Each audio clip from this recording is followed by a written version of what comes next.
The wind howled like a starving beast as the man ran. Snow whipped sideways, cutting his vision to mere inches, but the darkness behind him felt sharper still. Somewhere beyond the storm, dogs barked, feral, relentless, and growing closer. His lungs burned, each breath a gulp of ice. He knew he wouldn't last long at this pace. No one could. The tundra stretched endlessly beneath a moon submerged in fog. No landmarks, no lights, just a frozen void swallowing everything, including him. But he didn't stop running. Behind him, the last outpost's alarms faded into the blizzard until even their metallic wail was devoured by the storm. Ahead of him, the world dipped into a valley of churning white. Rumor claimed that valley held the Glacier of Silent Echoes, a place where sound died, where even the wind hesitated. That he didn't believe in rumors, that he only believed in escape. So he ran toward the valley, toward the silence, and into exile. Daniel Kane wasn't a man built for cold. In fact, he had spent the past decade in cities where heat rolled off pavement and air conditioning was a sacrament. But now, with frost gathering in his beard and his fingers stiffening around the straps of his salvaged pack, he began to feel as though the ice itself was trying to root inside him. His boots, stolen hours before, slipped on unseen patches of wind-polished ice. Twice he nearly toppled into the darkness when the ground fell away beneath a crust of snow. He had no map and no bearings. Only the steady, rhythmic pulse of fear pushing him forward. Somewhere behind him were men armed with more than just rifles. Men carrying the weight of secrets Daniel had unearthed by accident. Or maybe fate. He still wasn't sure which. He had been a systems analyst. A nobody. A man who audited databases and wrote reports no one read. And yet, the night he found those files, the hidden logs, the unauthorized transfers, everything changed. He discovered the project. He discovered what they were doing in the north. He discovered his name was on a list it should never have been on. So he ran. And then he kept running. The storm intensified, as though the sky itself had decided to bury him. Snow hammered sideways, rattling against his coat. The temperature plunged with a vengeful suddenness that sent a tremor down his spine. The cold here wasn't natural. It was ancient, territorial. Daniel squinted into the wind and spotted a faint outline ahead. A boulder. Maybe? No, too smooth. A structure. His heartbeat quickened. Shelter meant survival. He forced his legs to keep moving, trudging step by step until the shape materialized.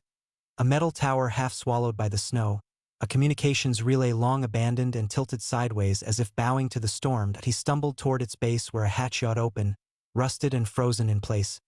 Daniel didn't hesitate. He ducked inside. The darkness swallowed him instantly. He clicked on the small flashlight he'd taken from a guard station.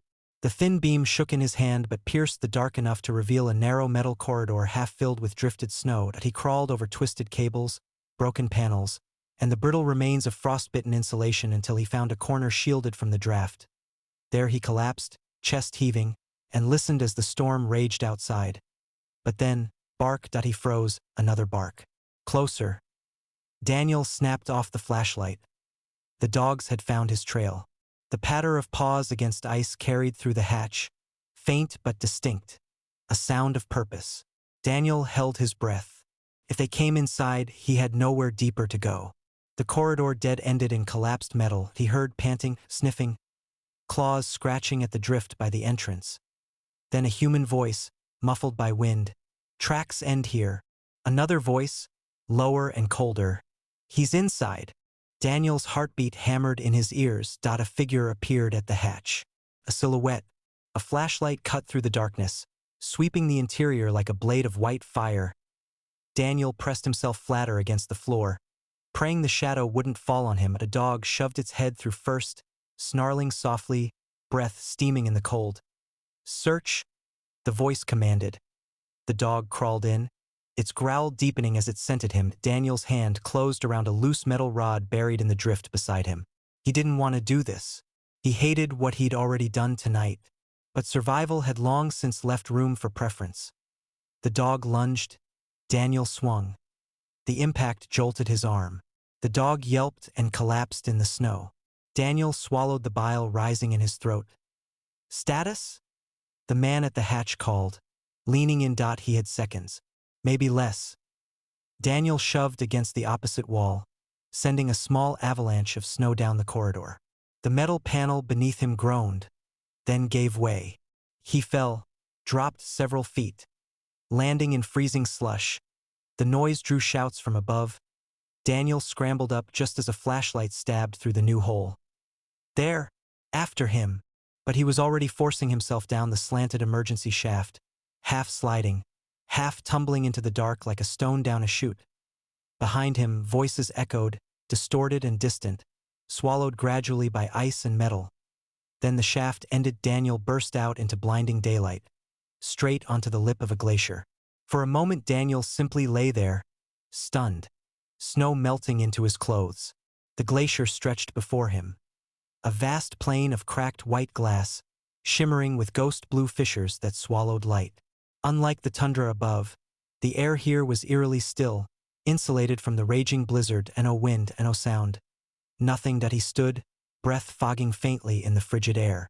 The silence pressed on his ears like pressure in deep water. Was this the valley? The one in the rumors? He stepped forward cautiously. Each footstep seemed muted, swallowed instantly as though the glacier absorbed sound itself. He whispered, "Hello!" His voice died before leaving his lips. Daniel shivered. Not from cold this time, but from the oppressive quiet that felt wrong in ways he couldn't explain behind him. He heard distant shouts from the men at the relay. Their voices dissolved as soon as they reached the lip of the glacier, muffled beyond recognition. Good. Maybe the silence would protect him. Daniel pressed on, descending deeper. The ground beneath him cracked like veins of frozen lightning. Pale shapes moved under the ice. Shadows? Reflections? He couldn't tell. Then the whisper came. Not from the wind. There was no wind. Not from his mind. He knew his thoughts well enough to recognize when one wasn't his. It was soft, faint, stretched thin like fabric pulled over bone. Daniel? He froze. The ice whispered his name again. Daniel's rational mind rebelled instantly. Sound couldn't travel from beneath a glacier to the surface. His name was not something the tundra could possibly know. Yet he heard it. He stepped back instinctively, boots skidding on the smooth, icy surface. Beneath his feet the shadows shifted again. Faint at first, then more defined shapes. Long shapes. Moving, Daniel crouched and held his breath as he pressed his ear against the ice. First. Nothing, then. A shuffle. A scrape. A thud. Like something enormous dragging itself across frozen caverns beneath him. He jerked back, pulse racing. A crack formed near his boot, snaking outward slowly. No. He couldn't stay here. He needed to keep moving. Needed to reach the far side of this place before the hunters or whatever lurked below reached him first. He forced himself forward, following a faint depression in the ice that looked like an old snowmobile track. If someone had been here before, maybe they'd left something. Shelter, supplies, a way out. Crack. Daniel's foot plunged through a thin patch, sinking halfway to his knee in icy water. He gasped and yanked himself free, heart pounding. Behind him, the ice whispered again, but differently this time. Turn back. He ignored it. Up next. 2 hours, maybe 3, passed in that oppressive silence. Time became a distant concept in the white void. Daniel trudged on mechanically, fighting the slowing stiffness in his limbs. Hypothermia whispered its own kind of lullaby. Just when he thought the glacier would stretch forever, he saw it. A shape rising from the ice like a jagged tooth. A building. Half a building. A cabin, weather-beaten and leaning, frozen into the glacier as though the ice had swallowed it decades ago. Daniel approached cautiously, wary of shadows moving under the ice. The cabin's door hung crooked, one hinge shattered. He pushed it open and stepped inside. The air was stale, cold, and filled with the faint scent of wood rot. The interior was small. A single room with a collapsed bunk, a rusted stove, and shelves lined with dusty cans long since burst open from freezing. But it was shelter. He shut the door behind him and sagged against it in relief. For the first time since fleeing the outpost, Daniel allowed himself to breathe. Then he saw the journal that lay on a table dusted with frost, its leather cover cracked, its pages warped but intact. Daniel picked it up. The first page was dated 1973. He flipped ahead. Every entry spoke of storms, isolation, and something the writer only called the whisperers. Then he reached the final entry. A blot of ink stained the top of the page as though the writer's hand had shaken. It read, "If you hear them clearly, it's already too late. The glacier keeps what it takes. You cannot run. You can only trade." Daniel stared at the page, throat tightening. Trade? Trade what? Daniel read the final passage again, hoping a second look might reveal some hidden meaning.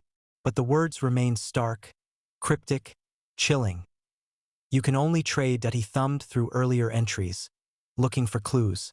The author, identified only by initials JR, had been part of a geological survey team sent to map the region. 12 people, multiple snow crawlers, a mobile lab. The first entries were routine, almost mundane. Cold. Equipment failures. More cold. But then, around the midpoint of the journal, the tone changed. Shorter sentences. Erratic handwriting. Descriptions of hearing voices under the ice. Whispers at first, then footsteps. Then, knocking. Daniel's skin prickled. The entries became increasingly paranoid. Saw them under the ice again. They follow the warm. Woke to find tracks circling the cabin. Not ours. We lost Mason. One moment he was here, the next he was just gone. No scream. No struggle. Only silence. Daniel leaned back against the table, exhaling shakily. The old cabin creaked under a gust of wind, except there was no wind. Not down in this valley. The silence outside remained complete, too complete. His eyes landed on the stove. The rusted iron still held the ghost of past fires. If he could get it working, he might stave off the creeping cold sinking into his bones. He dropped his pack, rummaged through the contents, and found a small emergency fire kit. Sparks flickered. Smoke rose. The tiny flame felt like salvation. Warmth seeped into his fingers at last. But as the cabin warmed, Daniel noticed something else, a faint sound. Like distant breathing, not inside, not outside, from beneath the floor. The wood under his feet vibrated softly, as though something shifted in the frozen ground below. He stood perfectly still. The breathing stopped. Daniel backed away slowly, eyes locked on the floorboards. The journal slipped from his hand and landed open. The exposed page read, "Never stay in one place too long. Heat draws them." Daniel's blood ran cold. He extinguished the flame instantly. Smoke curled up and faded into the icy air. The silence settled again, heavy and unnatural. Heat draws them. Whatever them meant. Daniel stuffed the journal into his pack. He needed to leave now. The cabin wasn't safe. It had never been safe, not for the survey team and not for him. He cracked the door open and scanned the vast glacier. Nothing moved. Nothing made a sound. Even his pulse felt muted. Daniel stepped outside. Closing the cabin carefully behind him, he walked quickly. Too quickly in the slippery terrain. His boots skidding on patches of ice hidden beneath a dusting of snow. His breath fogged faintly, but even that seemed subdued. Ahead, the glacier stretched out in a series of ridges and dips. The snowmobile tracks he had followed earlier continued faintly, though they grew narrower, less distinct. Age had nearly erased them. He followed them anyway. Every minute felt like an hour on the vast, featureless sheet of ice. His thoughts grew muddled under the oppressive silence. He found himself glancing over his shoulder again and again, certain he would see shadows rising from the ice like phantoms. A ridge ahead hid the landscape beyond. He climbed it on hands and knees, boots slipping as the incline steepened to the top. He stopped. The world fell away before him. A jagged crevasse split the glacier, wide enough to swallow a house. Its depths vanished into blackness tinged with faint blue luminescence. The snowmobile tracks led directly to the edge, and then vanished. Daniel edged closer, peering in. The blue glow pulsed faintly, as though the ice itself breathed. A whisper drifted up. "Daniel." He staggered back, slipping on the slick surface. His boots skated until he flung a hand out and caught a protruding ridge of ice. The whisper came again, rising from below. "Trade." Daniel looked around desperately. No one stood near him. The glacier remained empty. Silent, he steadied his breathing. He needed to cross this crevasse or find a way around it. The far side sloped upward toward what looked like a series of ice cliffs. Dangerous but climbable. A rope would have helped. Crampons. Anything. But he had only what he'd taken from the outpost. Basic gear, nothing built for such terrain. That he traced the crevasse's edge for 20 minutes. An hour. 2. It curved unpredictably, making it impossible to determine how long it stretched. Then he spotted something. With a broken plank half buried in snow. Daniel scraped away frost to reveal a makeshift bridge, or what remained of one. Several planks lay shattered nearby. A few ropes still clung to the ice walls, frozen solid. Someone had crossed here. Daniel tested the remaining plank. Cracked under his weight immediately. He tried another. Same result. But he had an idea. He gathered the broken pieces, laid them across the narrowest point, and lashed them together with the emergency cord from his pack. It wasn't stable. It wasn't even safe. But it might hold long enough. He dragged the makeshift bridge into place. The crevasse gaped below him, whispering softly, "You cannot run?" Daniel stepped onto the bridge. It creaked. He stepped again. It groaned. Halfway across, he froze. Something moved below. A shape shifting beneath the ice, following his path like a shadow mirroring his motion. The plank dipped sharply. Daniel lunged the last 2 steps, leaping onto solid ground just as the bridge snapped and vanished into the void. He dropped to his knees, chest heaving. Then he heard it. Not whispers, footsteps. Behind him. But not from the ice, from the glacier surface, human footsteps. Daniel spun around. A man stood 50 yards away, a rifle slung over his shoulder. Snow goggles obscured his eyes, but Daniel recognized the coat, the build, the posture. One of the hunters. The man raised a hand in greeting or warning. Daniel couldn't tell. Then the man called out. But the sound evaporated before reaching Daniel. The hunter frowned, stepped forward, shouted again. Nothing. Daniel stared, breath held. The silent valley had swallowed the hunter's voice like it swallowed all sound. But the hunter's intent was clear when he raised the rifle. Daniel ran. Up next. The ice betrayed him instantly. His boots slipped, momentum faltered, and he crashed onto his hands before scrambling upright. Behind him, the hunter fired at no sound. But the bullet gouged a chunk from the ice inches from his foot. Daniel zigzagged wildly, trying to make himself a difficult target. The hunter advanced steadily, deliberate, relentless, confident his quarry had nowhere left to go. The far side of the glacier rose in a slope toward the ice cliffs. They loomed like crystalline fortresses, jagged and towering. If Daniel could reach them, he might find cover. Or die trying. Another silent shot tore past him. Daniel climbed, digging his fingers into fractures for grip. Ice flaked under his touch. Twice he nearly slipped, the frozen slope offering no mercy. He reached a narrow shelf carved naturally by centuries of wind and shifting ice. The hunter followed without hesitation, moving like a man accustomed to such terrain.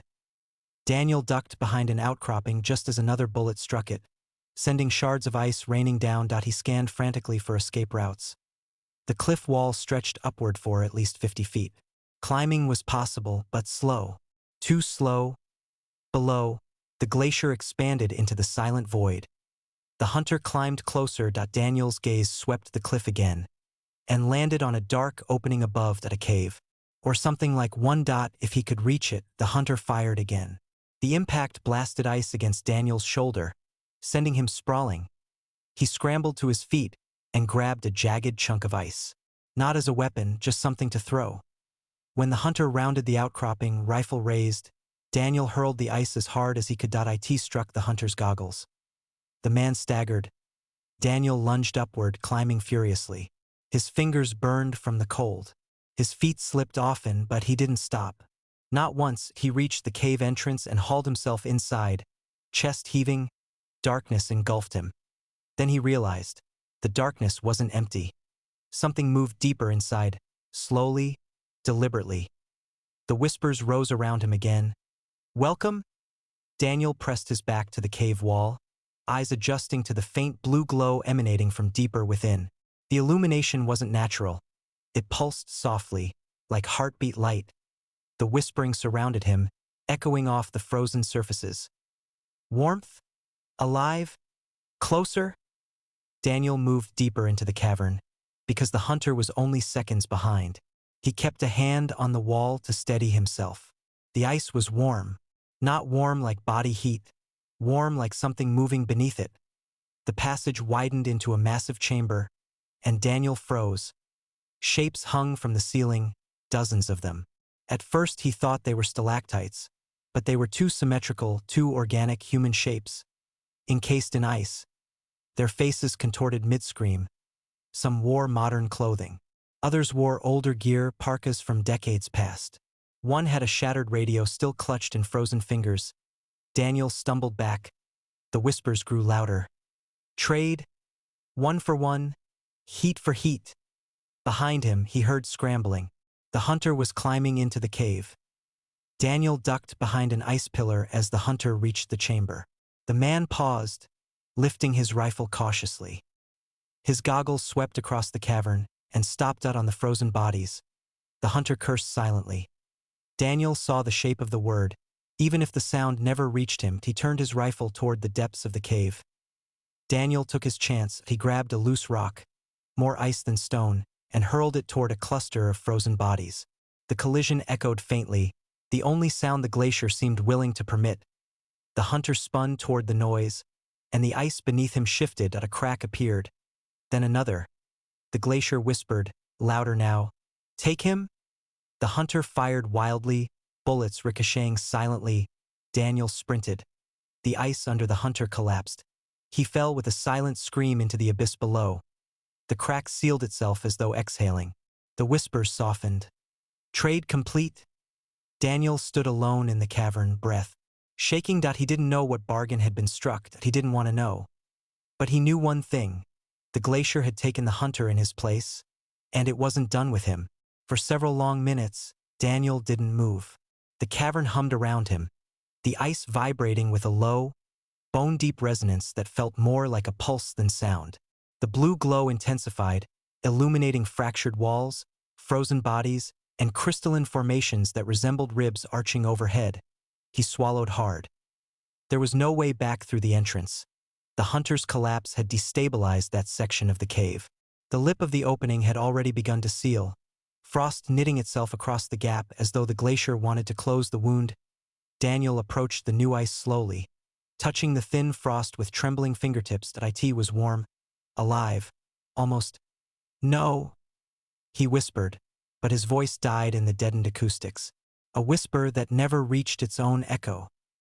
The glacier did not allow sound. It did not allow calls for help. It allowed trades. And it had taken one. Daniel stepped away from the ceiling entrance. The cave stretched deeper downward. He didn't want to go deeper, not after what he'd seen. But the alternative was staying here, trapped in the cavern of the whisperers, with the frozen bodies. He forced himself to walk. Each step carried him farther from daylight and deeper into the ice's gullet. The tunnel sloped downward in a long, spiraling decline. The walls glistened with ice that seemed to shift subtly, as though the glacier itself breathed around him.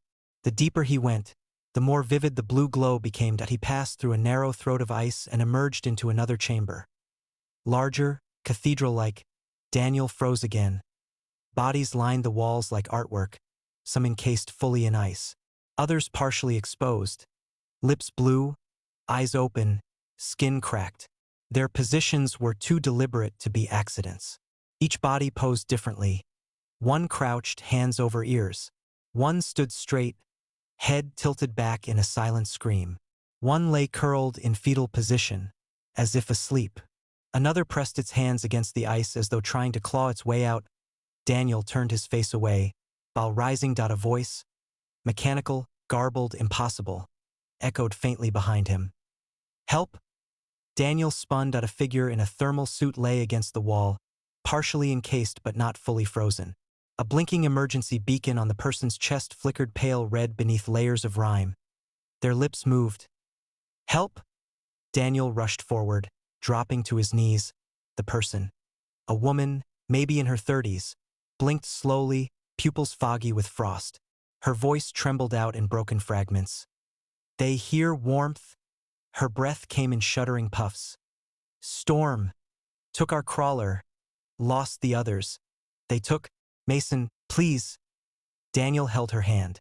Her skin was cold, but not dead cold. I'm going to get you out of here. No, don't, she whispered, breath hitching. I can't leave you like this.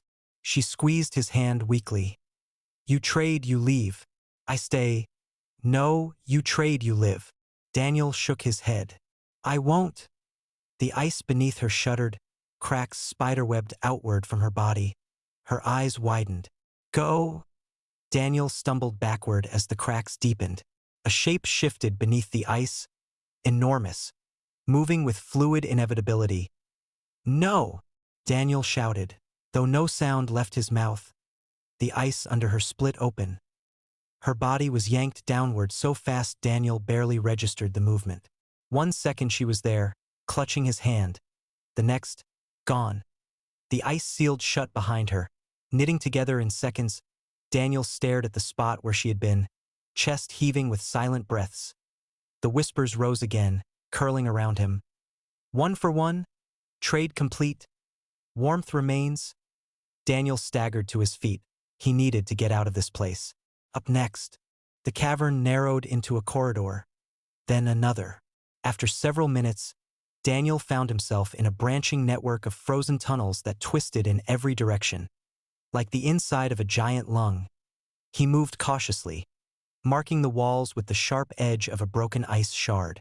The glacier seemed to shift subtly, as though aware of his movements, adjusting its pathways. Sometimes he thought he heard footsteps behind him, soft, distant, but gaining. Sometimes he saw flickers of movement in his peripheral vision. Once, he turned and saw a shadow stretch across the tunnel floor that didn't belong to him. That he walked faster. The corridor widened suddenly into another chamber, though smaller than the last. At its center lay an oval pool of water, perfectly still, faintly glowing from something deep below. The water steamed slightly. A warm pool that he didn't trust it, but he was freezing. His limbs were stiffening. His breath was thin and shallow. He crouched and dipped his fingers in. Heat flooded up his arm instantly. Too fast, too strong. The warmth felt alive. Daniel jerked his hand back. The water rippled once, then stilled and whispered, Trade! He backed away slowly. No, he said. Trade, Daniel. He shook his head. Not me. The water swirled softly, heat rising in delicate spirals of steam. Then run. The blue glow dimmed. The chamber darkened, and the whispers shifted tone. No longer gentle, but urgent. Run. Daniel didn't think. He fled. The tunnels behind him erupted in distant cracks. Heavy, deliberate, like something waking after a long slumber. Daniel sprinted through the ice labyrinth, breath burning. He didn't know what followed him. He didn't care. The glacier wanted him moving. Staying in one place meant becoming part of its gallery. Tunnel walls shifted subtly, the ice trembling like muscle under strain. A fissure yawned open at his left, then sealed behind him. Another opened ahead, revealing a narrow downward passage. He didn't hesitate. He dove in. He slid down a steep chute, tumbling uncontrollably. Ice scraped his coat. His shoulder slammed against a wall. He bounced off another, spiraled, then skidded out into air. Daniel crashed onto a sloped ice shelf and slid helplessly toward a sharp drop-off. He flailed, grabbing at anything, rocks, cracks, protrusions, but the ice was too smooth. The edge raced toward him. At the last second, his hand caught a jut of ice. His arm nearly yanked from its socket, but he held. Below him sprawled a cavern of impossible size, its floor lost in blue-lit darkness. Shadows moved across the expanse. Massive, sinuous, indistinct. His arm trembled violently. He couldn't hold much longer. Footsteps emerged at the top of the slope. Daniel risked a glance upward. A silhouette stood at the top of the chute. Not the hunter, someone else. For a heartbeat, Daniel prayed it was a survivor. Then the figure spoke. Not in a whisper, not in silence, but in a voice warped by the valley's effects. Daniel. The sound didn't travel. The figure's lips moved, but the voice seemed to vibrate inside Daniel's skull, bypassing air entirely. The silhouette stepped closer. Daniel's grip slipped an inch. The figure crouched beside the chute, head tilting unnaturally. Let go. Daniel's heart hammered so hard he thought it might shatter. No, the figure's head tilted further, almost fully sideways. His voice deepened. Trade. Or fall. Daniel's hand slipped again. The cavern below pulsed with faint blue light. Who are you? Daniel choked out. The figure leaned forward. Eyes glowed faintly beneath the hood. I am the one who made the first trade. The ice shelf trembled beneath Daniel's weight. He couldn't hold. His fingers lost their grip. He fell. He didn't hit solid ground. He plunged into freezing water. The shock stole his thoughts. The cold felt alive, biting, dragging, pulling him downward. He kicked desperately, lungs burning. He surfaced once, gasping. Before another current seized him, he was pulled beneath, through a tunnel of water that churned with glowing blue silt, then upward again. His head broke the surface inside another cavern. He dragged himself onto a narrow ledge, coughing violently. The whispers were louder here, echoing in a chamber of ice pillars that stretched like a labyrinth. The water around him glowed gently from unseen depths. He lay on the ground, chest heaving, until he heard something else, a voice human, faint, but real. Help, anyone please? Daniel forced himself upright. Someone was alive. He stumbled toward the sound, weaving between ice pillars. The voice came again, closer now. Please help. Daniel rounded a corner. A man, thin, frostbitten, eyes sunken, lay slumped against a wall. Hands bound with rope. He wore the uniform of the outpost guards. One of the hunters. The man's eyes widened with recognition and desperation. You? Kane? Help me? Please? Daniel stared. The hunter's voice trembled. We didn't know what this place was. They sent us after you, but they didn't tell us. Didn't warn us? Daniel stepped closer. Warn you about what? The man shook violently, teeth chattering. The ice pulls you in, if it hears you, if you get too warm, if you stay still. He struggled against the ropes. Cut me free, please. Daniel reached for the rope. The whispers surged. Trade? 1 for 1? Choose? Daniel froze. The hunter's eyes darted around, terrified. Please, don't leave me. Don't let it take me. Daniel hesitated. Just 1 second. But in this place, a second was too long. The ice beneath the hunter fractured. No. Daniel lunged forward. The ground split open. The man's scream died before leaving his throat as he was yanked into the abyss. The fissure sealed shut instantly. Daniel staggered backward, shaking. The whispers settled. Trade complete. He swallowed hard. How many trades do you want? He whispered. Up next. The glacier answered. Until the warmth is gone. Daniel leaned against an ice pillar, his breath trembling. Each trade felt like a slice cut from his humanity. 2 people had died in his place. He hadn't chosen their deaths, but the glacier had. He pressed a hand over his face. He needed out. He needed sunlight, wind, noise. Anything but this suffocating silence. But the tunnels here were different from the ones above. The ice was darker, richer in blue, almost liquid in the way light flowed through it. Thin veins of glowing crystal threaded the walls. Pulsing softly, he followed one vein, running his fingers along it. The warmth traveled through the ice like blood through arteries. A heartbeat. Yes, the glacier had a heartbeat. He turned a corner and froze. Before him stretched a corridor so vast it reminded him of a subway tunnel. Arched, smooth, carved by something intelligent rather than natural. The glowing veins converged and brightened, forming patterns like runes along the walls. The temperature rose slightly warm, too warm that he hesitated. Warmth drew the whisperers, whatever they were, but he couldn't turn back. The path behind him was already shifting, sealing in places, opening in others. Forward it was. Each step echoed, though the sound died instantly in the air. His footsteps came back to him only as vibrations through the ice. The corridor widened into a grand hall, and at its center, a massive column of ice pulsed like a heart. The heartline. Daniel stepped closer. The ice inside the column churned with shadows, some vaguely human, others nothing like human. It was as though the glacier stored memories, forms, pieces of those it had taken, faces drifted by the surface like trapped souls under frozen water, some twisted in terror. Some looked peaceful. One looked like the woman from the cabin. The geologist. Her eyes slid open as she drifted past, fixed on him. Daniel stumbled back, choking on a silent cry. The whispers rose. Warmth, life, trade. The heartline pulsed brighter. Daniel backed away, hands trembling. The heat increased.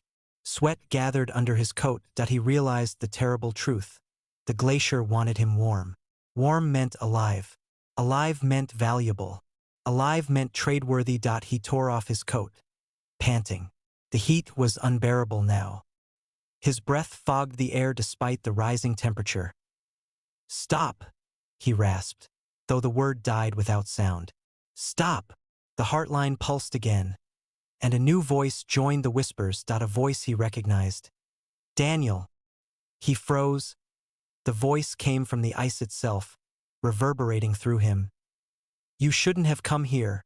The shadows inside the heartline shifted.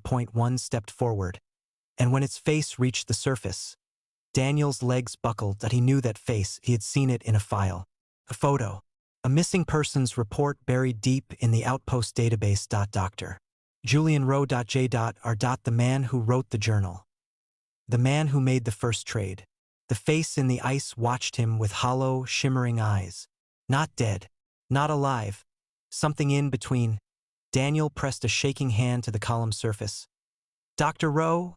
he whispered, though his lips barely moved. The ice vibrated. The face smiled faintly.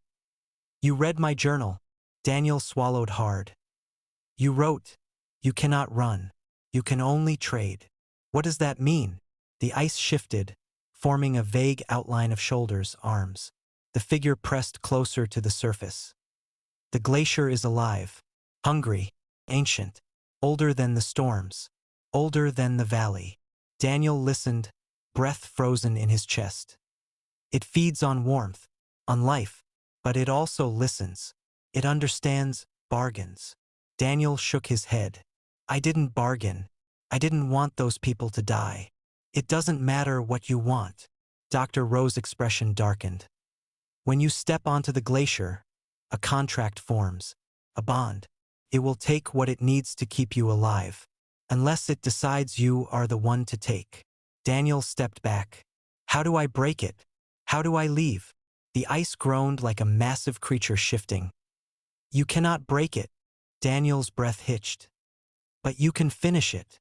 "How?" Dr. Rowe pressed his frozen palm to the inside of the ice, mirroring Daniel's gesture. "The glacier will take until the balance is met, until the warmth is paid. But it has rules. And one rule no one has dared to use." Daniel leaned closer. "Tell me. Trade yourself." The words hit like a physical blow. "No. Every second you remain alive, it takes another in your place. You have already given it 3. Soon it will take more. Hunters, stragglers, anyone who wanders near the valley." Daniel shook his head violently. "No, there has to be another way." The ice crackled faintly. "There is one." Daniel froze again. "A reversal." He stared. "What does that mean?" "Trade something stronger than warmth. Something the glacier values more." Daniel clenched his fists. "What?" Dr. Rowe's face grew calm. "A secret." Daniel's stomach dropped. "A secret?" "Yes, the glacier feeds on life, but it craves truth. Hidden things, confessions of weight, burdens that burn in the heart." Daniel stared at the shifting shadows inside the ice. "And if I give it a secret, it lets me leave? If the secret is heavy enough, it will release all its claims on you." Daniel hesitated. He had secrets. He had the secret that had driven him into exile, the one he'd found buried in the outpost servers, the one worth killing him for, but revealing it here to this thing. "What happens?" Daniel whispered. "If the secret isn't enough?" Dr. Rowe's face faded slightly. "Then the glacier will take you anyway." Daniel stepped back. He wasn't ready. Maybe he would never be. Up next. The chamber trembled. The veins of ice pulsed wildly. Something approached. Daniel spun as footsteps echoed, real footsteps, loud despite the silenced air. Heavy, unsteady, erratic. A figure stumbled into the hall that it wore a hunter's coat. Dark, frostbitten, torn at the sleeve. Snow goggles hung broken around the neck. The man's face was pale, eyes unfocused. Daniel's blood ran cold. It was the hunter who fell through the ice earlier. Impossible. His throat was bruised, his limbs twisted unnaturally. He shivered violently. He shouldn't be alive. Daniel backed away. Stay back. The man's jaw clenched. His voice emerged in a strained gasp, barely human. Help me? Daniel's heart pounded. The hunter reached toward him. I didn't die, he rasped. It kept me in the ice, made me see things, hear things, he staggered. It wants you, Daniel. Daniel froze. The hunter's pupils shrank to pinpoints. It wants your warmth. The floor beneath the hunter cracked. No, no, don't. The ice opened. His body twisted as unseen hands dragged him down. His scream cut off instantly as the glacier swallowed him whole. Daniel stumbled backward, falling hard. The heartline pulsed once. Trade complete. Daniel clenched his fists until his nails drew blood. How many more? He whispered to the glacier. How many before you let me go? The whispers rose. Until the warmth is balanced. He shook. I won't let anyone else die for me. The glacier responded, softer this time. Then trade. Daniel closed his eyes. He had no choice. He had to offer the secret. But he wasn't ready to say it aloud. Not yet. The chamber shuddered with a deep vibration.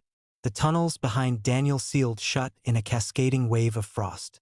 The path ahead opened with a grinding groan, revealing a twisting corridor lit with a faint amber glow, different from the blue veins of the glacier. Doctor Rose's voice echoed faintly.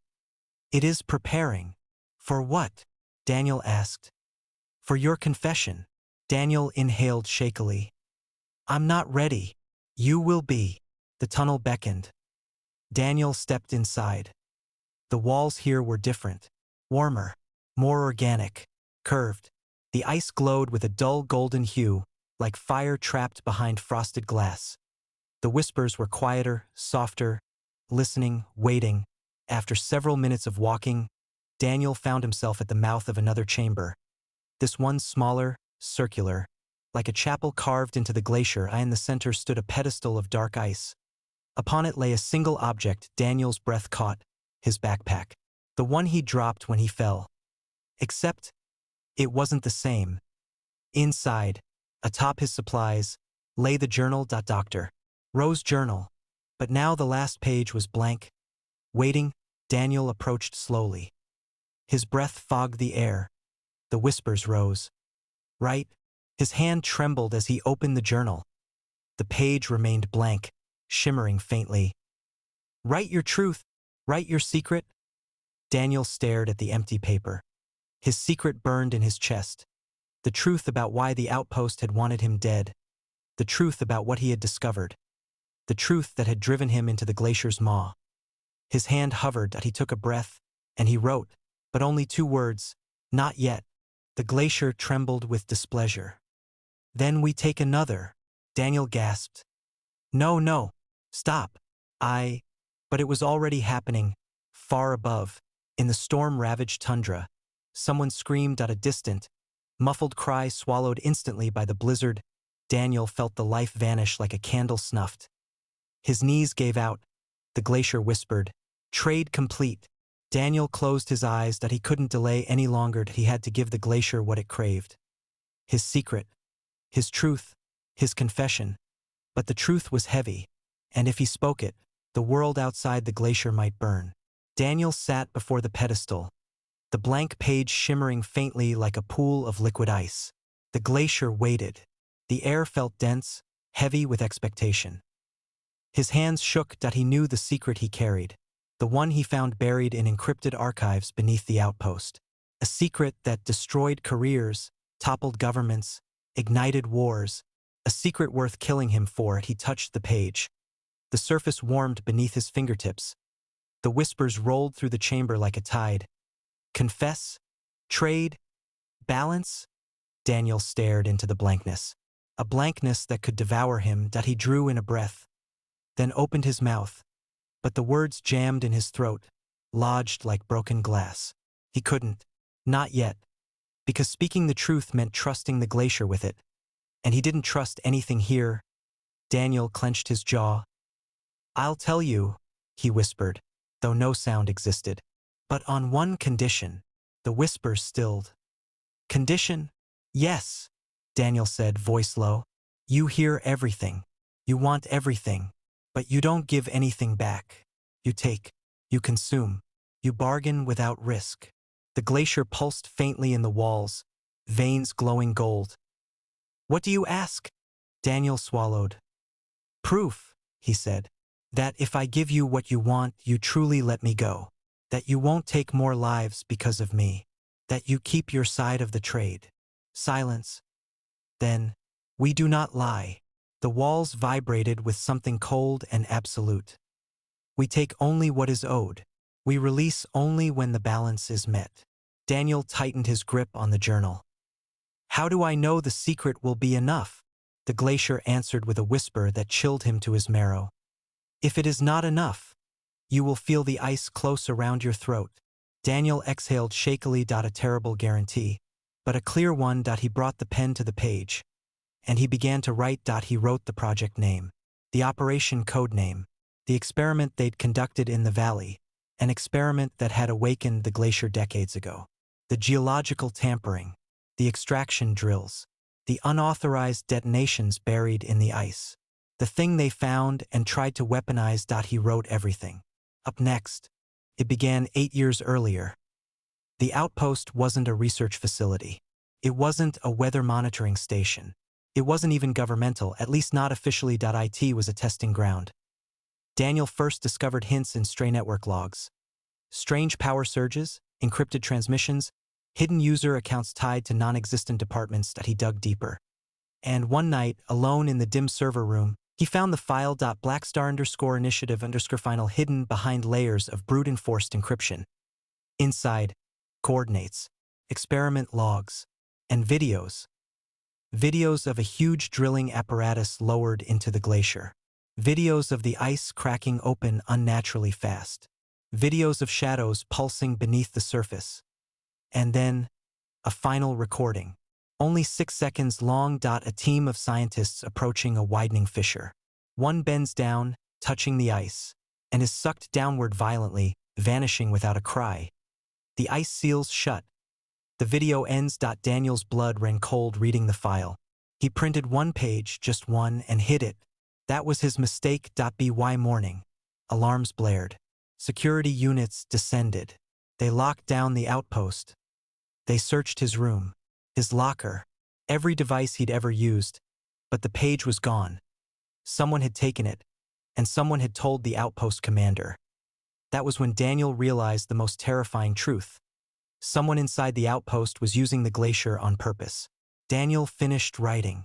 The page glowed faintly, the ice beneath it humming like a living organism taking a long breath. The chamber trembled. The glacier spoke. Clearly, almost warmly. Your truth is heavy. Daniel bowed his head. It's everything. It is enough. Relief surged through him. Unexpected.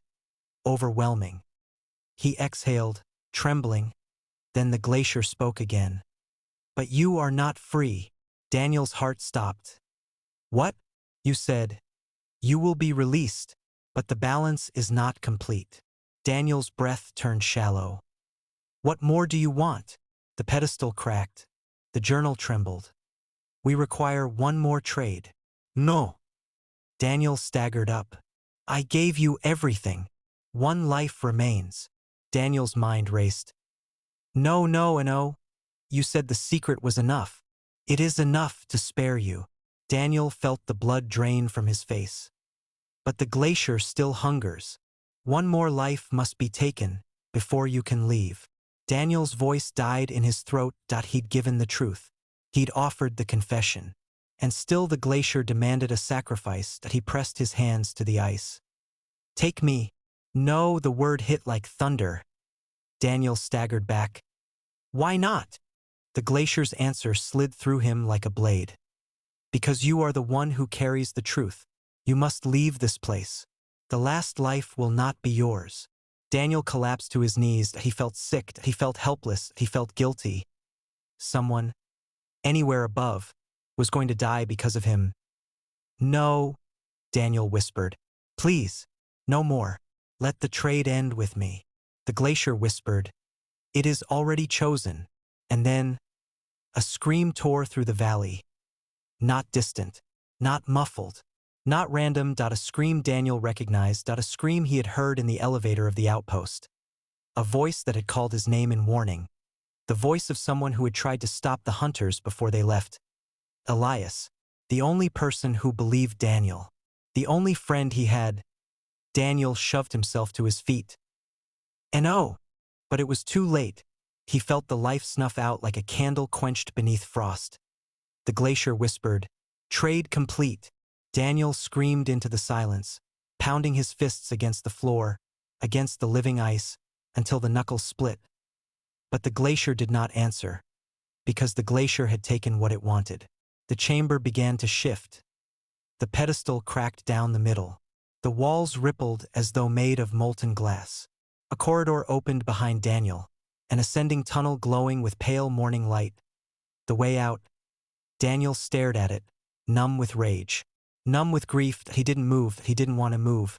Because if he left, he had to live with Elias's death, he had to live with the glacier's bargain, he had to live knowing the secret he carried had consumed everyone close to him. But the glacier spoke once more. Not cruelly, not greedily, but with a strange finality. Leave this place. Carry the truth. End the hunger. Daniel blinked. What? End the hunger? You have seen what they tried to do here. You know what they planned. You must stop the next attempt. Daniel stared. The glacier had not only FED.IT had learned, and it feared, and it wanted Daniel to stop the humans who would come next. The next team. The next experiment. The next extraction. The next attempt to weaponize something older than time. Daniel stood. He wiped the blood from his hands. And he faced the exit. He would leave. He would tell the world. He would burn the operation to the ground. For Elias. For the woman in the cavern. For Dr. Rowe. And for everyone the glacier had swallowed. Daniel entered the exit corridor. Light filtered from above. Faint at first, then brighter. The tunnel spiraled gently upward. Carved by something intelligent. His body ached. His ribs hurt. His lungs burned with cold. But he kept climbing. Step after step. The whispers faded. The temperature dropped. The silence thinned. Wind, Real wind, touched his face. Snowflakes drifted through the AI at last. Daniel reached a vertical shaft leading to the surface. A ladder made of ice protruded from the wall that he climbed. Each rung was slick, fragile. Twice he nearly fell. But he forced himself upward, refusing to die in sight of freedom. His head broke through the surface. He emerged into a blinding world of daylight. The storm had subsided. The sky glowed pale orange. The air hummed with wind and distant thunder. Sound returned like the rush of blood after numbness. Daniel gasped. Noise. Real, beautiful noise. He pulled himself fully out of the shaft and collapsed onto the tundra, breathing hard. Behind him, the ice cracked, then slowly sealed, closing the exit forever. The glacier whispered only once more. A fading voice carried by the wind. Carry the truth. Daniel lay there for several long minutes. Then he stood. He turned toward the distant shape of the outpost. A dark smudge on the horizon. He began walking, not as prey, not as a fugitive, but as the only man alive who knew the truth about what slept beneath the valley, and he would make sure the world heard it, even if it killed him. Daniel trudged through the snow toward the outpost, each step crunching under the icy crust. His lungs burned with the cold air, his eyes squinting against the pale sunlight reflecting off the tundra. The landscape seemed deceptively calm, but he knew better. He could still feel it. The glacier, alive, patient, and somehow aware. The wind carried a faint whisper. Not the soft chorus of the cavern, but a sharp, sibilant undertone that scraped at his mind. You cannot leave. Not truly. Daniel shook his head. He forced his legs to move faster, pushing toward the outpost. He had to warn the authorities. He had to make sure what had happened in the glacier never repeated. But the valley was empty. Too empty. Too quiet. A shadow flickered at the corner of his vision. A movement among the ice ridges. Daniel froze, heart hammering. "Who's there?" he shouted.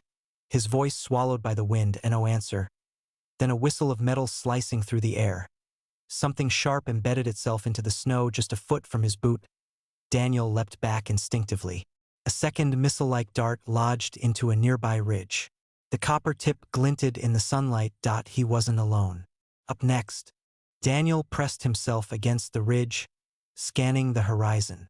Figures moved silently through the snow, tall, masked, carrying rifles with scopes glinting in the morning light. Black tactical suits, no insignia, no markings, just shadows against the white. He swallowed. His stomach dropped. The glacier hadn't released him fully. The humans outside had already intercepted him. A voice crackled in his ear. No, in his mind. We know what you saw. We know what you wrote. You do not leave. Daniel realized these were corporate operatives. The outpost wasn't abandoned. The project hadn't been forgotten. It had only been waiting for someone to survive and talk. He bolted. Snow sprayed in his wake as the operatives fired again. Bullets sank harmlessly into the hard crust, but the flashes in the snow betrayed their positions. He zigzagged, ducking behind ridges, praying that the glacier's knowledge had given him an edge. But even as he ran, Daniel felt the ice beneath the snow. Slight tremors, like fingers curling around his ankles, urging him back. The glacier was watching and subtly guiding the hunt. Hours passed.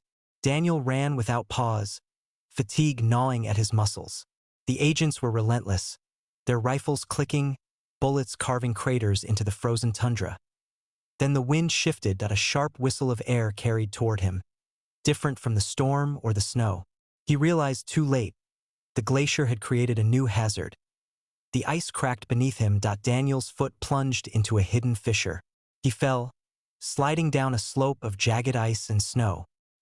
He clawed at the walls, ripping gloves and tearing flesh from his palms, until he hit a cavern hidden under a snow drift. He lay there for a long moment, gasping, heart racing, and listened. The agents passed above, unaware of the cavern, searching blindly. Daniel exhaled. Relief? Not yet.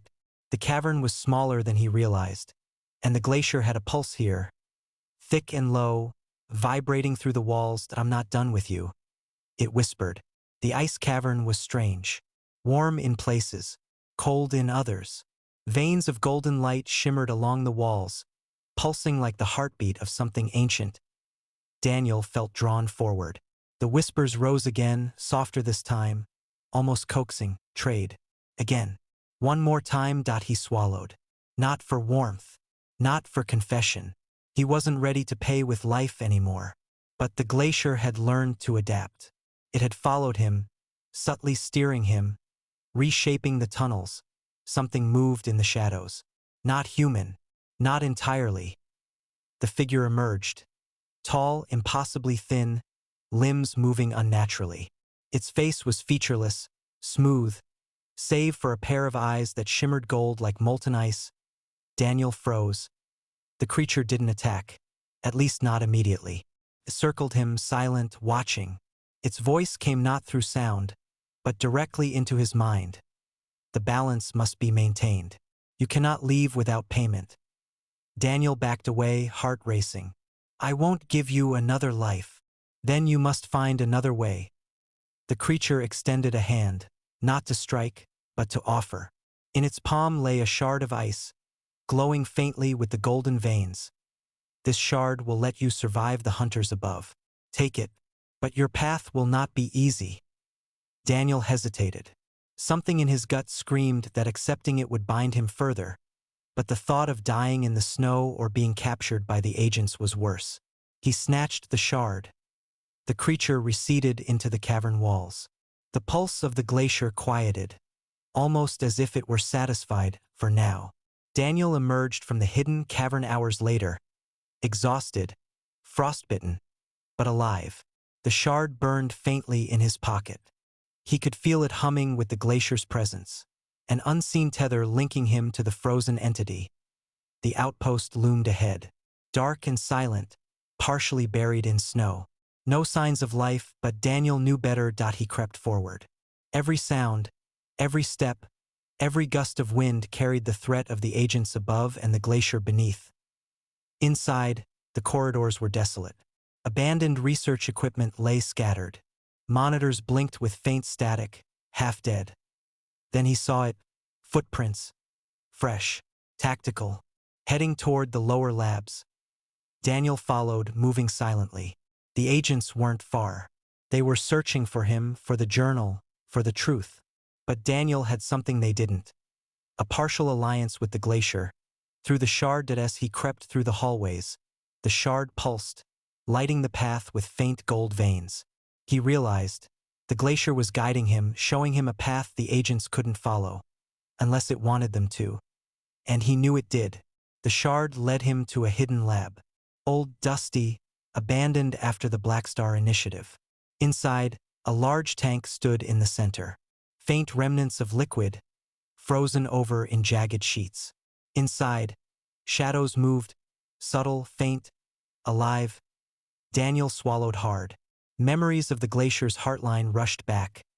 The faces trapped in ice, the stolen lives. The shard pulsed. The whispers returned. Release them, trade again, balance? Daniel realized. The glacier was giving him a choice. If he freed the frozen creatures here. Researchers, victims, failed experiments, he could make amends. But doing so would alert the agents. He could fight them with this, perhaps, but the cost might be higher. Daniel made his choice. He tapped the shard against the ice. Veins of golden light spread outward, cracking the frozen liquid. Faint screams echoed as the frozen figures thawed slowly, disoriented, coughing, blinking in the harsh light. The glacier hummed in satisfaction. Daniel braced himself. The agents would notice. They always did. Up next, the horizon outside the outpost began to shimmer. Figures appeared, more agents, circling the compound, scanning for movement. Daniel held his breath, knowing the next confrontation was inevitable. The glacier was not done with him. The humans were not done with him. And the tundra would claim the unwary. He was alive. But the true battle had only just begun. Daniel crouched behind an overturned table in the hidden lab. The shard pulsed steadily in his pocket, a heartbeat he could rely on. Through the cracked windows, he could see the agents gathering in the snow outside, moving in calculated patterns, their rifles raised. He counted them. 10 at least, maybe more. They weren't here to negotiate. They were here to retrieve him and the journal at any cost. The glacier had guided him this far. Now he realized it was testing him. Do you fight, or do you flee? Daniel's mind raced. The freed researchers and experiments shivered near the lab's entrance. They were disoriented, frightened, but alive. If he stayed, he could protect them. But if the agents broke in, none of them would survive. The shard pulsed faster. Warmth spread through his palm. Then the whispers came, layered this time. Use them. Command the ice. Force the balance. Daniel swallowed. He realized what the glacier expected. He had to fight, but not with bullets. The glacier's influence extended into the very structure of the outpost. The ice in the walls, the frozen pipelines, the reinforced floors. He could manipulate them indirectly like a puppeteer. He pressed the shard against a frozen pipe running along the ceiling. Light spread through the metal, tiny fractures appearing instantly. A subtle rumble echoed, almost imperceptible at first. Outside, the agents hesitated, noticing the vibration. Then, as Daniel whispered an unspoken command, the ice in the roof above the entrance creaked and cracked violently. A sheet of ice fell, crushing 2 agents instantly. Shouts rang out, gunfire erupting, bullets ricocheting off the walls. Daniel ducked, heart pounding, as fragments of ice tore through the lab like shards of glass. The glacier hummed approval. Daniel moved carefully, guiding the shard along the frozen walls. Pipes cracked, floors shifted, walls trembled. The agents were trapped outside, unable to enter without risking death. He breathed heavily, realizing he had turned the outpost into a weapon. The glacier's power was his shield, his sword, and his warning. But he also knew this was only temporary. The agents would adapt. They always did. In the chaos, a voice came through a damaged radio in the lab. Crackling, barely audible. "Daniel? It's Commander Holt. We know you're alive. Hold your position." He grabbed the radio. "Commander, they're outside. Do you have backup?" Static. Then, faintly, "No, you must finish this yourself. Trust the glacier, the shard." Daniel froze. Commander Holt had been one of the few honest contacts he had in the network. But the transmission was garbled, distorted. The glacier's presence made the signal sound. Almost alive, he realized. The glacier was now using every resource it could influence, including communications, to guide him. Daniel exhaled. He didn't have time to think. The agents outside were regrouping, forming a perimeter. Moving faster now, he glanced at the freed researchers, at their terrified eyes. One step, one mistake, and they would be casualties. "You will not fail." The shard pulsed in response. A golden vein ran up his arm, a conduit to the glacier. Daniel tightened his grip. He had a weapon, but it demanded cunning. The agents advanced. Daniel led them toward a corridor lined with frozen walls, carefully cracking pipes and creating tension points. When the first agent stepped into the corridor, the ice floor gave way slightly. A loud crack echoed. The agent slipped, clawing at the walls. Before he could recover, Daniel tapped the shard.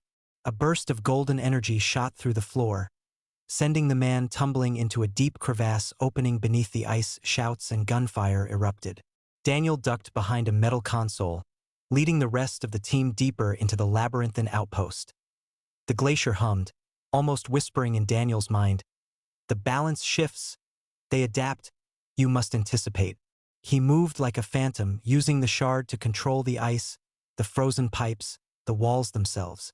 Every creaking echo, every tremor, was a tool. By the time the agents realized the danger, the corridor had collapsed behind them, trapping most of the team outside, leaving only a few to confront him directly. Daniel's body ached. His hands bled from gripping the shard. He could feel the glacier's pulse synchronizing with his heartbeat, urging him forward. A single agent remained inside the lab, tall, muscular, and moving with calculated precision. The man's rifle was raised. Daniel didn't flinch. "Drop it," the agent barked. "We know what you've done. The glacier won't save you. Give us the shard. Give us the journal. And maybe we spare your life." Daniel laughed softly, a sound more bitter than amused. "You don't understand. The glacier is not a tool you can take. It doesn't work for you, and it doesn't negotiate." The agent hesitated. That pause was all Daniel needed. He tapped the shard on the floor. Ice veins erupted, forming sharp spikes that immobilized the agent, pinning him to the wall without breaking him. The golden veins pulsed across the lab floor, illuminating Daniel's face. His hands were trembling, but he was in control. For now. "You should leave," Daniel said. "Before it decides you are part of the trade."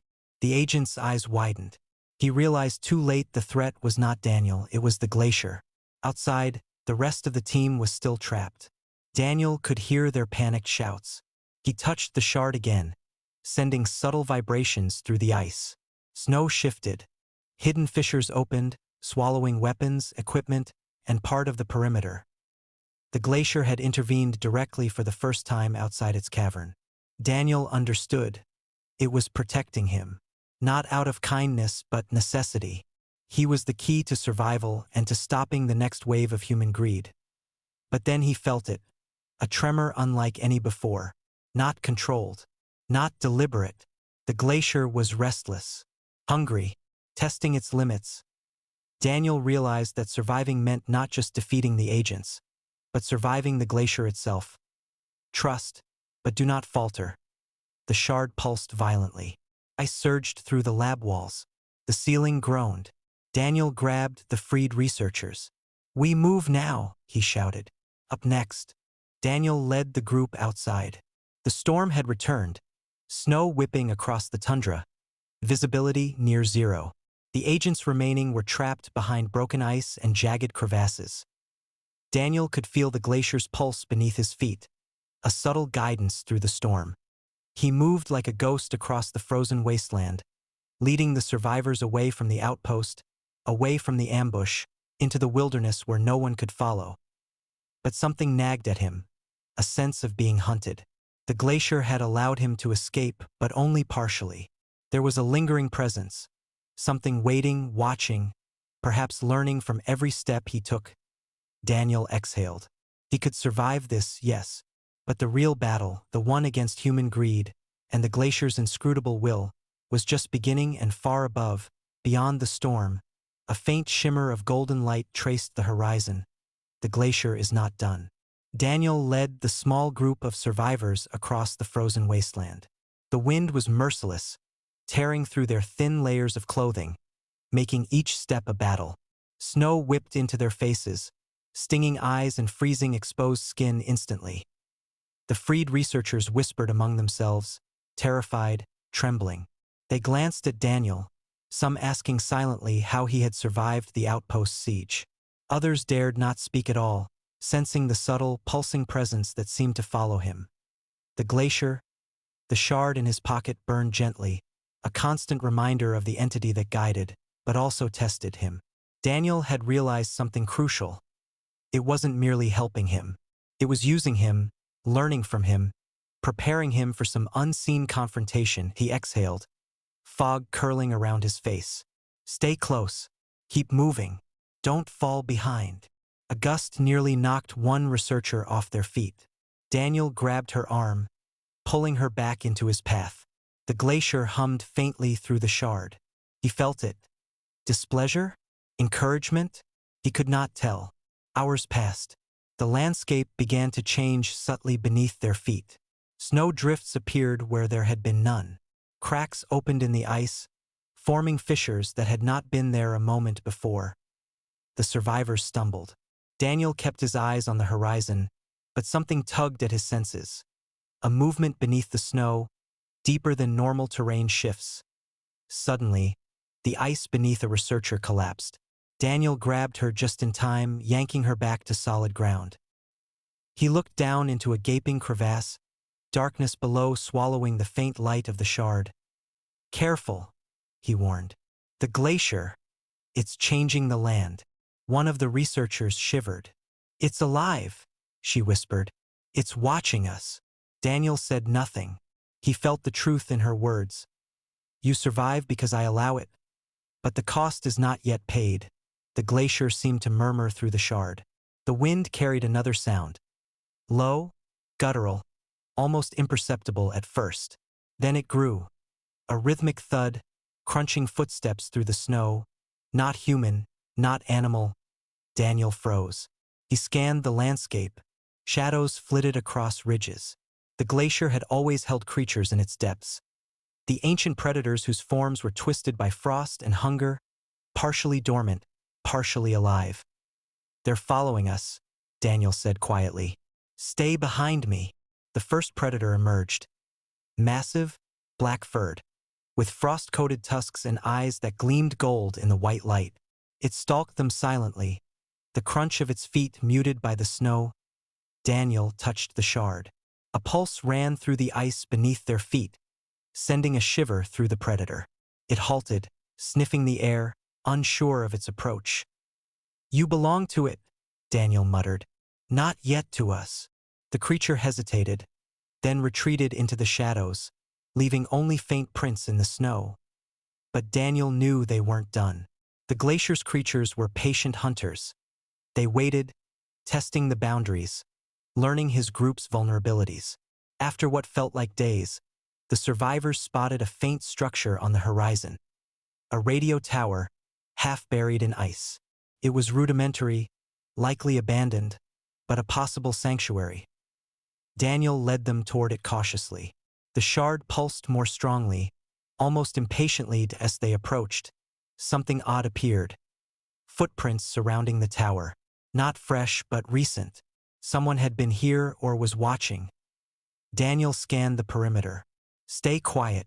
Keep close. They entered the tower. Inside, the equipment was frozen, lights long dead, but the building offered shelter from the storm. Daniel felt a faint sense of relief, but only faint that he knew the agents outside were regrouping. They had resources, knowledge, and the will to pursue him to the ends of the earth. And the glacier, it had not finished teaching him its rules. Night fell. Visibility dropped to near zero. Daniel kept watch by the tower's door, while the survivors slept in small clusters. A faint glimmer of movement caught his eye. Snow shifted unnaturally. He gripped the shard, sensing danger. Then they appeared. For agents, stealthy, moving silently toward the tower, rifles raised, scanning for movement. They had tracked him through the storm, the glacier's subtle manipulations notwithstanding. Daniel's pulse quickened. He had options, but no simple path. If he attacked, he risked exposing the survivors. If he did nothing, they could be captured, or worse. He tapped the shard against the floor. Ice pulsed, crawling up the walls. Spikes formed along the edges of the tower, silent but deadly. The agents froze, rifles aimed, unaware of the hidden threat. Then the shard pulsed again. The spikes extended violently, snapping against the snow outside. 2 agents were flung off their feet, disappearing into a snowdrift. The other 2 fired blindly, bullets striking ice walls, ricocheting. Daniel ducked behind a frozen console, guiding the shard carefully, controlling the battlefield without ever exposing himself fully. After the ambush, the shard hummed violently, warm against his palm. Daniel felt the glacier's presence like a wave, washing over him with a message. You survive. But do not forget, the balance must be maintained. Others are coming. You are a conduit. Do not falter. Daniel understood. The glacier was more than a frozen labyrinth, more than a hidden predator. It was a consciousness, vast, patient, and aware of human greed. It was teaching him, shaping him, preparing him for something. But what? The survivors huddled close, exhausted and terrified. What is it? One whispered. Daniel shook his head. Something older than us. Something alive beneath the ice. He glanced at the shard. Its golden veins pulsed faintly in the dim light. It had become both shield and burden. Outside, the storm raged on. The agents outside were still alive. The predators of the glacier still lingered in shadows. And far beneath, something moved in the ice, watching, waiting, learning. Daniel realized he was no longer simply fleeing. He was at the center of a battlefield that stretched across frozen continents, a game he didn't yet fully understand. And the glacier was the only one who knew the rules. Daniel had barely slept. The storm had not abated, snow lashing the frozen landscape like a whip. He checked the horizon through the fractured windows of the tower. Movement. Figures in dark uniforms, trudging against the wind, rifles slung. The agents had called reinforcements. Larger, more organized, and better equipped. They had learned from the ambush. Daniel's jaw tightened. The shard pulsed against his palm. He could feel the glacier's presence reacting. Not warning, not guidance, but calculation, almost impatience. They test you, but you will be ready. Daniel moved quickly, helping the survivors gear up. He had taught them to use the terrain, to stay low, to trust the ice in subtle ways. But they were not trained soldiers, they were terrified civilians. Yet, he realized the shard gave him an edge. Not because of firepower, but because he could make the glacier itself a weapon. Up next, the first wave of predators returned. Massive shapes emerged from the drifting snow. 4-legged beasts with frost-coated hides, eyes glinting with intelligence. Not merely instinct. Daniel's pulse accelerated. They're not mindless, he whispered. They're guarding, waiting for something. The shard hummed in response. Daniel placed it on the frozen ground. Golden veins spread outward, connecting with the ice beneath the predator's feet. The creatures froze, tilting their heads. Daniel understood. He could influence them, but only subtly. The agents approached, unaware. The predators stirred again, subtle movements, testing boundaries. Daniel pressed the shard again. The beasts recoiled slightly, circling closer to him, forming a living barrier between the survivors and the approaching soldiers. It was a temporary solution, but it bought them time. The agents advanced, disciplined, and relentless. Daniel guided the survivors across a narrow pass, leading them toward a jagged ridge that jutted from the tundra like frozen teeth. The glacier beneath their feet shifted subtly, opening crevasses, forming thin ice bridges, a labyrinth of peril only Daniel could navigate. "Follow me exactly," he shouted. One misstep, and they would fall to death. The agents fired indiscriminately, bullets ricocheting off the jagged ice, missing by inches.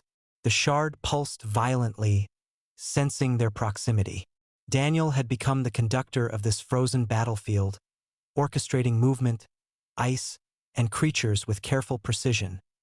They reached the ridge. Below, the glacier spread like a white ocean. The storm obscured everything beyond a few feet. Daniel exhaled, tension coiling like steel in his chest. They were safe for now, but the agents would regroup, and the glacier was far from finished with him. At night, the survivors huddled against the ridge, seeking shelter from the biting wind. Daniel kept watch. He could hear faint whispers carried on the storm, low, indistinct, layered.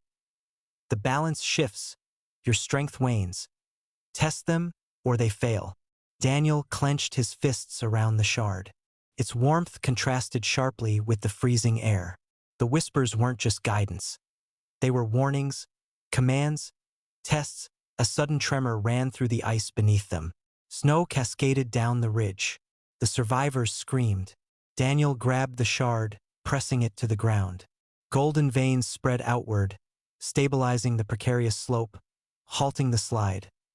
"You are learning," the glacier seemed to murmur. "But the cost is near." Daniel looked at the survivors, faces pale in the storm's dim light. They didn't understand the forces at work.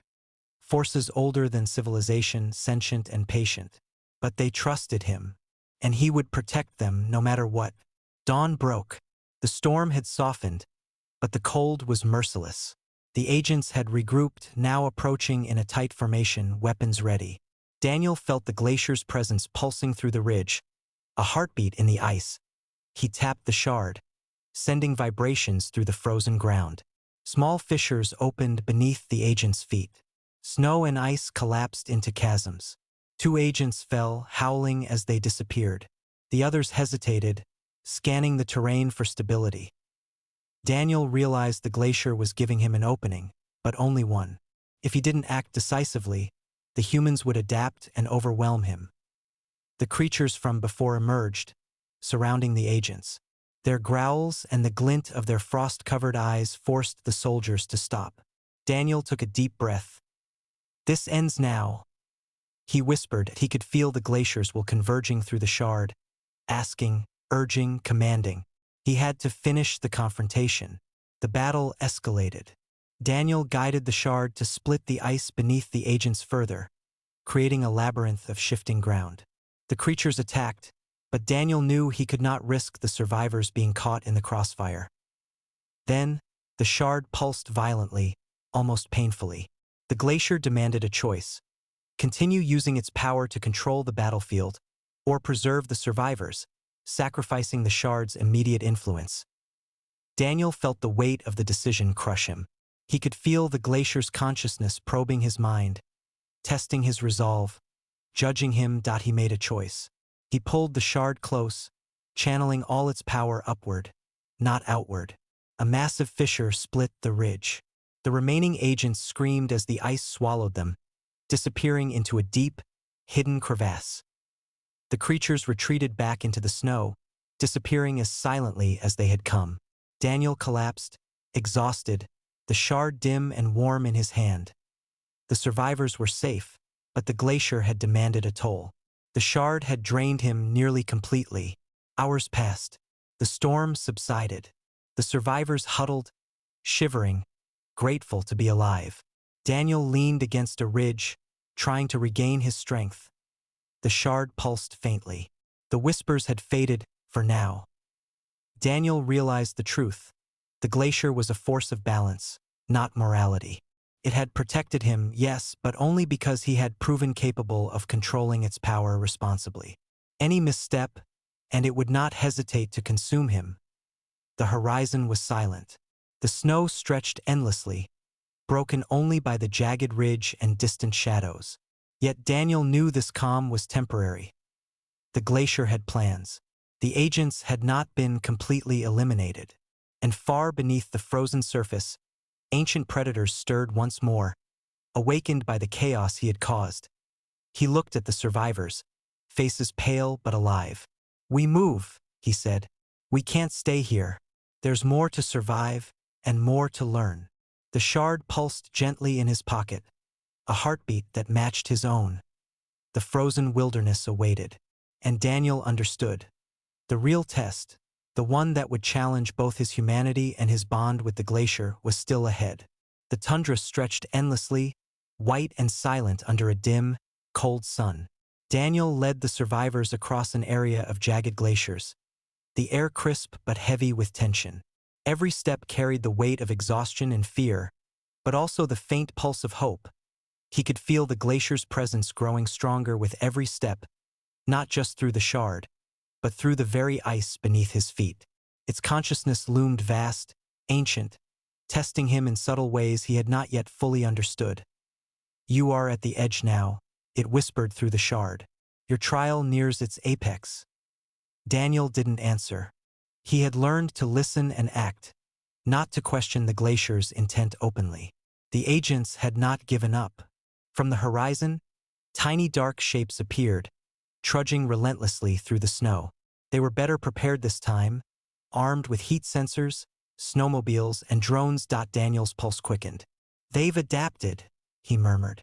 "We have to move faster." The survivors nodded silently, their faces pale but determined. They had seen him manipulate the shard, had felt the power of the glacier's guardians, and they trusted him implicitly as they navigated narrow ice corridors. A low growl echoed from below. The ancient predators stirred again, sensing the commotion. Daniel realized the glacier itself had begun reshaping the terrain subtly, forming traps, natural barricades, and channels only he could navigate. This final pursuit would be unlike any other. Up next, they reached a massive ice cavern, hidden beneath layers of frozen terrain. The shard pulsed violently, reacting to the concentration of natural energy. "This is it," Daniel said, eyes scanning the cavern. "Whatever the glacier wants me to face, it's here." The agents arrived shortly after, their numbers smaller than before but more dangerous, willing to risk everything to capture him. Drones buzzed, casting artificial light over the shimmering ice walls. From the shadows, the predators emerged. Their eyes glimmered gold and frost, their snarls echoing ominously. Daniel could feel the glaciers while channeling through the cavern itself. The walls shifting subtly, snow and ice creating barriers and openings in response to his movements. The stage was set. Man and glacier would confront man. Deep in the cavern, a massive chamber opened. Ice walls glimmered with golden veins like those in the shard, pulsating rhythmically. Daniel felt an overwhelming presence. The glacier's consciousness, vast and aware, observing him directly. "You have learned much," it said, "but the final test is not of survival alone. It is of choice, of sacrifice, of understanding." Daniel realized the shard was not merely a weapon, it was a key. The chamber held something vital, hidden beneath centuries of frozen layers. The glacier's heart, the source of its consciousness. The agents advanced, unwilling to yield, unaware of the magnitude of what Daniel was about to confront. The confrontation erupted. Daniel moved with precision, guiding the shard through the ice. Golden veins spread outward, creating barriers and channels, redirecting the agents' attacks. The predators surged, striking with terrifying efficiency, driving the humans into precarious positions. Explosions of ice shattered the cavern, but Daniel focused on control, not destruction. He felt the glacier flowing through him, amplifying his every thought, every decision, connecting him to a force far beyond human comprehension. One agent lunged with a weapon, but a fissure opened beneath him, swallowing him into a chasm of shifting ice. Another fired recklessly, only to be pinned against the wall by an ice formation summoned through the shard's power. Daniel realized the shard was now fully synchronized with the glacier. Every pulse, every thought, every movement of his body resonated through the frozen consciousness. He could no longer distinguish his will from the glacier's. It was a singular force. The remaining agents retreated, realizing they were outmatched by forces beyond their understanding. Daniel had one final decision: to fully merge with the glacier's heart or to retreat, leaving the shard and its energy behind. The glacier whispered insistently, "Merge. Become the balance. Protect the living. Preserve the knowledge. Sacrifice self." Daniel knew the price. His humanity would be partially consumed.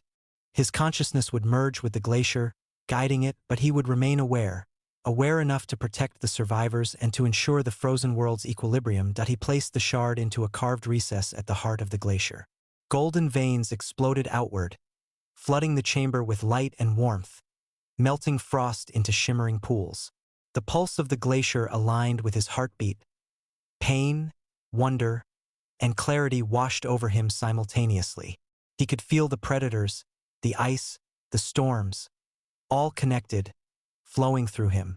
The agents outside would never understand, but it did not matter. He was now part of something greater. When the light dimmed, Daniel emerged from the chamber. The shard lay dormant but intact. The glacier's consciousness had accepted him, and he could feel its watchful presence everywhere. The survivors approached cautiously. They saw him standing tall, alive, yet somehow changed. There was a calm authority in his eyes, a subtle warmth in the frozen air around him. "Is it over?" one whispered. Daniel nodded. "For now," he said. "The glacier will watch, but the threat is gone. We survived." The tundra stretched before them, silent, infinite, but now strangely welcoming. Daniel could feel the glacier guiding them gently, subtly, not controlling, but protecting.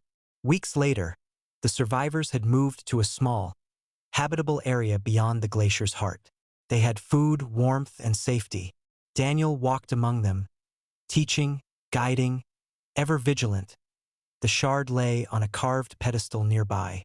It pulsed faintly, a heartbeat synchronized with his own.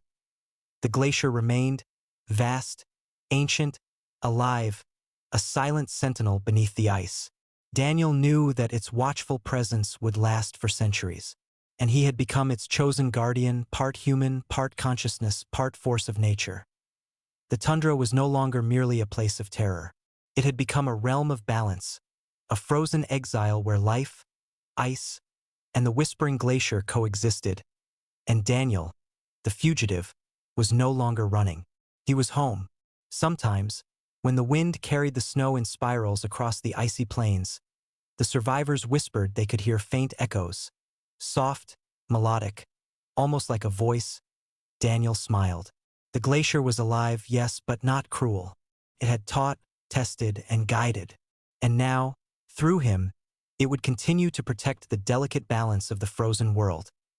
The tundra stretched endlessly, a kingdom of ice and silence, alive with whispers and secrets. And Daniel, once a fugitive, had become its silent sentinel. The frozen exile was no longer a prison. It was a home, and the story of survival, sacrifice, and the symbiosis of human and glacier had just begun. The end.